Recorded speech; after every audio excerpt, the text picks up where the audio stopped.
Hello students, a very good morning to all of you, and I hope all of you are safe, healthy and happy at your home.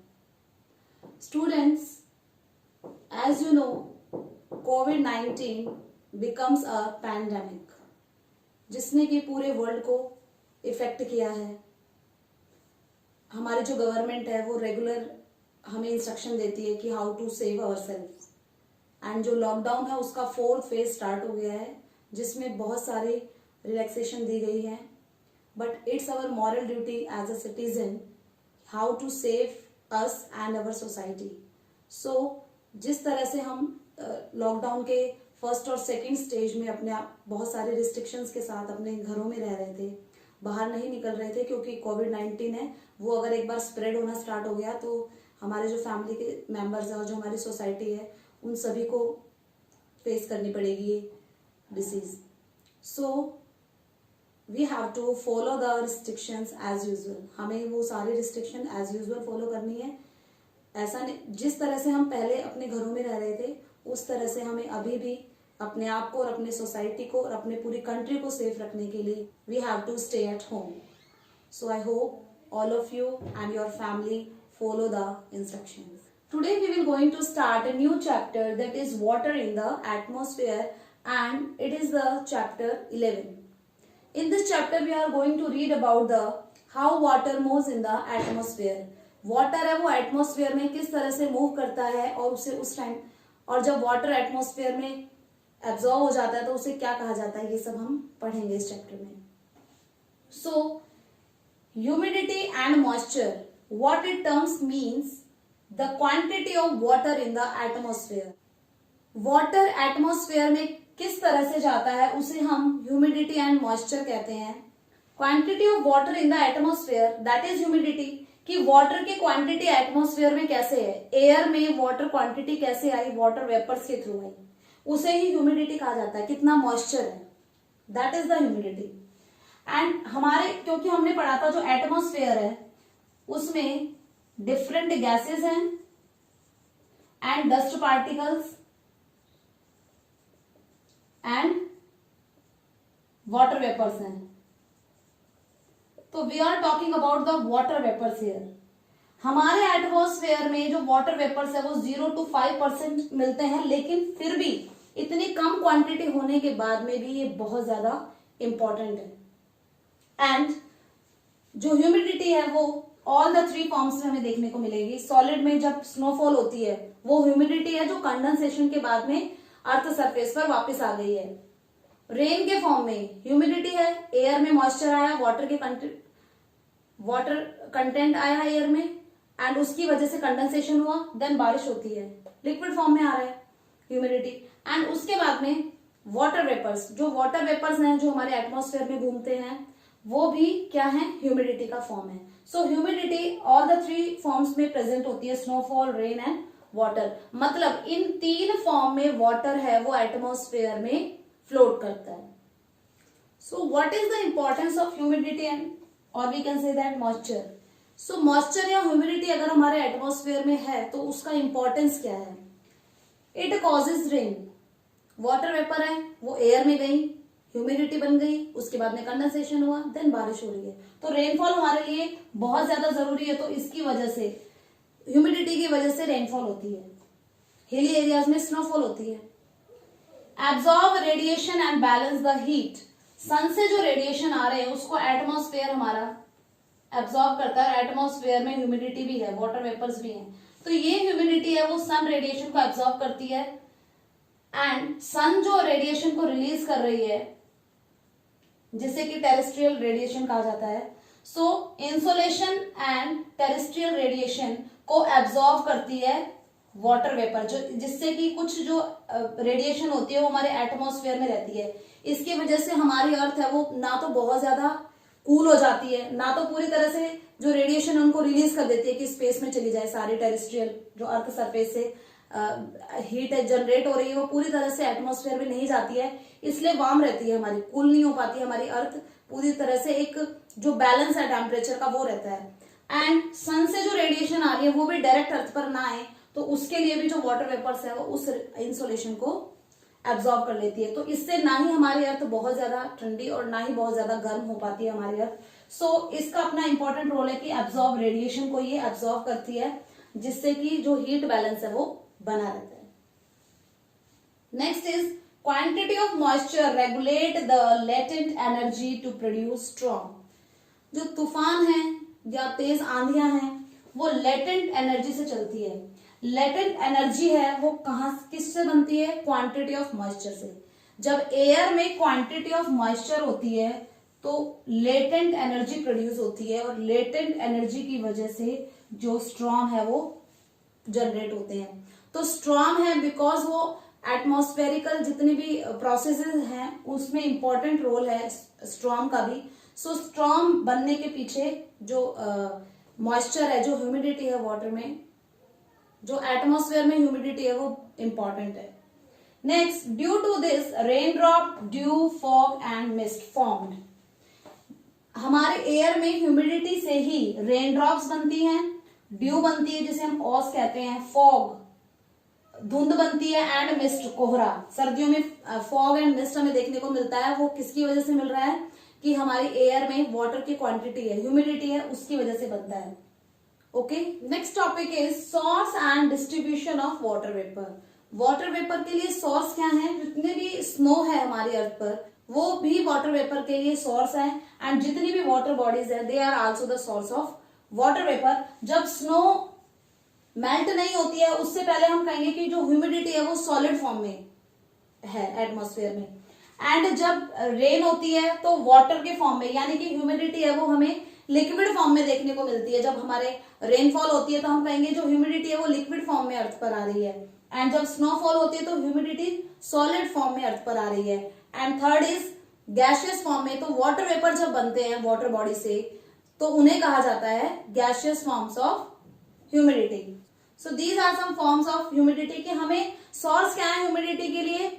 जितनी भी eyes है हमारे अर्थ पर and जितनी भी water bodies हैं वो humidity बनती है उनसे हमारे एयर में। And humidity also change its form according to the time and place. Time and place के अकॉर्डिंग ह्यूमिडिटी है उनकी फॉर्म है वो चेंज हो जाती है।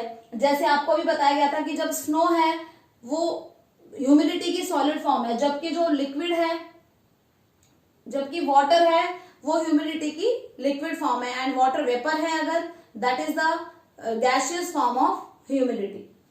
We get the humidity and moisture from the ocean, rivers, lakes and glacier. Ocean, river, lakes and glacier से 75% humidity मिलती है एटमॉस्फेयर को। सो हम कह सकते हैं कि सोर्स क्या है? Ocean, river, lakes and glacier are the sources to create the humidity, and transfer भी होता है ह्यूमिडिटी का। एयर है वो ट्रांसफर करती है ह्यूमिडिटी का, कि अर्थ है सरफेस पर जो वाटर वेपर थे उनको ऊपर तक लेके गई, फिर वहां पर कंडेंसेशन हुआ, एंड फिर कंडेंसेशन होने के बाद में वो ऊपर स्पेस से, कंडेंसेशन होने के बाद में एटमॉस्फेयर से फिर वापस से सरफेस पर रेनफॉल या स्नोफॉल हो रही है। That is the transfer of humidity by the air. So transfer किससे होता है? ह्यूमिडिटी का एयर के थ्रू होता है। कैसे होता है? अर्थ सरफेस से वाटर वेपर जाते हैं, पहले अर्थ सरफेस से वाटर वेपर की फॉर्म में जाते हैं, ऊपर ह्यूमिडिटी, एंड उसके बाद में कंडेंसेशन हो रहा है, एंड फिर वो ह्यूमिडिटी है वो वापस अर्थ सरफेस पर आ रही है, जिसे आप वाटर साइकिल भी कहते हैं। सो इस तरह से हम कह सकते हैं कि ह्यूमिडिटी है उसका ट्रांसफर हो रहा है। कौन कर रहा है? Air. Next is evaporation. Evaporation की प्रोसेस कब होती है?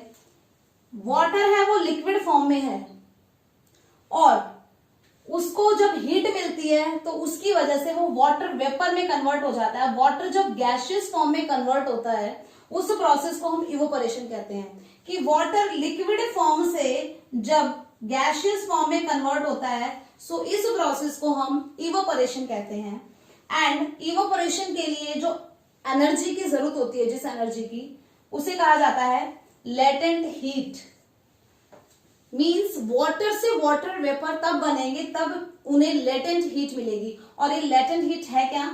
कि 1 ग्राम वाटर है, जब वो ह्यूमिडिटी में कन्वर्ट होगा, मींस जब वो वाटर वेपर में कन्वर्ट होगा, तो उसको 600 कैलोरीज की जरूरत होती है। 600 कैलोरीज एनर्जी की टर्म है ये, इसकी जरूरत होती है 1 ग्राम वाटर को वेपराइज होने के लिए। सो इसे कहा जाता है लेटेंट हीट। सो इवोपोरेशन क्या है, सिंपल कि वाटर है वो लिक्विड फॉर्म में है एंड जब वो गैसियस फॉर्म में कन्वर्ट होता है यानी कि वाटर वेपर बनते हैं उससे, तो उसे लेटेंट हीट की जरूरत होती है एंड लेटेंट हीट है वो 1 ग्राम वाटर को वेपर में कन्वर्ट होने के लिए 600 कैलोरीज की जरूरत होती है. So this is called the evaporation and latent heat. So latent heat and evaporation, two terms are here important. Factor that effect the evaporation, कुछ फैक्टर ऐसे हैं जो इवोपोरेशन की प्रोसेस को इफेक्ट करते हैं. मींस इवोपोरेशन कम हो रहा है या ज्यादा हो रहा है या नहीं हो रहा है, कौन कौन से वो फैक्टर एक बार देख लेते हैं. So first one is temperature. जब टेम्परेचर ज्यादा होता है तो इवोपोरेशन भी ज्यादा होता है. मतलब जब ज्यादा हीट मिलेगी तो इवोपोरेशन है उसकी प्रोसेस ज्यादा होगी, क्योंकि हमने अभी पढ़ा था कि 1 ग्राम वाटर को वेपर में कन्वर्ट होने के लिए 600 कैलोरीज की जरूरत होती है. एंड ये जो कैलोरी है, जो लेटेंट हीट है, ये कहां से मिल रही है, ज्यादा सनलाइट की वजह से मिल रही है. सो अगर टेम्परेचर ज्यादा है और ज्यादा सनलाइट होने की वजह से टेम्परेचर भी ज्यादा होता है. तो हाई टेम्परेचर है तो इवोपोरेशन ज्यादा होगा और अगर टेम्परेचर लो है तो इवोपोरेशन कम होगा. जैसे कि समर में टेम्परेचर ज्यादा होता है इसलिए इवोपोरेशन की प्रोसेस ज्यादा होती है. विंटर में टेम्परेचर कम होता है तो इवोपोरेशन कम होता है क्योंकि टेम्परेचर कम है. उसके बाद में ट्रॉपिकल जोन, जो इक्वेटर के पास में जोन है, यहाँ पर टेम्परेचर ज्यादा होता है इसीलिए यहाँ पर इवोपोरेशन की प्रोसेस ज्यादा होती है. जबकि जो पोलर रीजन है वहां पर टेम्परेचर कम होता है. सो यहाँ पर इवोपोरेशन भी कम होता है क्योंकि टेम्परेचर ज्यादा होगा तभी इवोपोरेशन होगा. ऐसे ही अगर हम डे और नाइट का देखें तो डे के टाइम पर टेम्परेचर ज्यादा होता है इसलिए इवोपोरेशन की प्रोसेस ज्यादा होती है एंड नाइट में टेम्परेचर कम होता है तो इवोपोरेशन ऑटोमेटिकली कम हो जाता है because it is directly related to the temperature. Second factor is dryness of wind. Dryness of wind means जब विंड में कोई भी ह्यूमिडिटी ना हो, ऐसी विंड ड्राई विंड कहलाती है. सो अगर विंड ड्राई है तो वहां पर इवोपोरेशन होगा क्योंकि ऑलरेडी उसमें मॉइस्चर नहीं है तो मॉइस्चर उसमें आएगा, इवोपोरेशन की प्रोसेस होगी. सो ड्राई विंड अगर होगी तो इवोपोरेशन है वो ज्यादा होगा. अगर उसमें पहले से ही ह्यूमिडिटी है तो वहां पर कम इवोपोरेशन होगा. अगर पहले से ही ह्यूमिडिटी है, अवेलेबल है एयर में, तो वो इवोपोरेशन की प्रोसेस बहुत कम होगी. जैसे रेनी सीजन में जो हवाएं होती हैं, जैसे रेनी सीजन में एटमॉस्फेयर में पहले से ह्यूमिडिटी होती है तो इवोपोरेशन की प्रोसेस है वो रेनी सीजन में कम हो जाती है. जबकि समर में जो विंड होती है वो ड्राई होती है इसलिए इवोपोरेशन की प्रोसेस ज्यादा होती है. कब? जब विंड्स ड्राई है समर सीजन में. Next factor that effect the evaporation process is clouds. अगर क्लाउड्स हैं एटमॉस्फेयर में तो इवोपोरेशन कम होगा क्योंकि जो सन रेडिएशन आ रही है उनके लिए बैरियर का काम करेंगे क्लाउड. और जब तक सन रेडिएशन अर्थ सरफेस पर नहीं आएगी सो टेम्परेचर इंक्रीज नहीं होगा और अगर टेम्परेचर इंक्रीज नहीं होगा तो ह्यूमिडिटी या इवोपोरेशन की प्रोसेस है वो भी नहीं होगी. मीन्स इवोपोरेशन में वाटर से वाटर वेपर में कन्वर्ट होने के लिए टेम्परेचर ज्यादा होना चाहिए, हमने ये पढ़ा था ऑलरेडी. सो टेम्परेचर के लिए क्लाउडलेस स्काई होना चाहिए, मतलब क्लाउड्स नहीं होने चाहिए तभी सनलाइट है वो आसानी से अर्थ सरफेस पर पड़ेगी. अगर क्लाउड है तो वो बैरियर का काम करेंगे, वो रोकेंगे सनलाइट को आने से जिससे कि टेम्परेचर है वो ज्यादा नहीं बढ़ेगा. सो इवोपोरेशन की प्रोसेस के लिए क्लाउडलेस स्काई होना बहुत ज्यादा जरूरी है. जब क्लाउड होते हैं रेनी सीजन में उस टाइम पर भी इवोपोरेशन कम होता है एंड अगर क्लाउड है तो इवोपोरेशन कम हो रहा है जस्ट बिकॉज ये सन रेडिएशन को अर्थ पर नहीं आने दे रहे. Next is expansion of water body.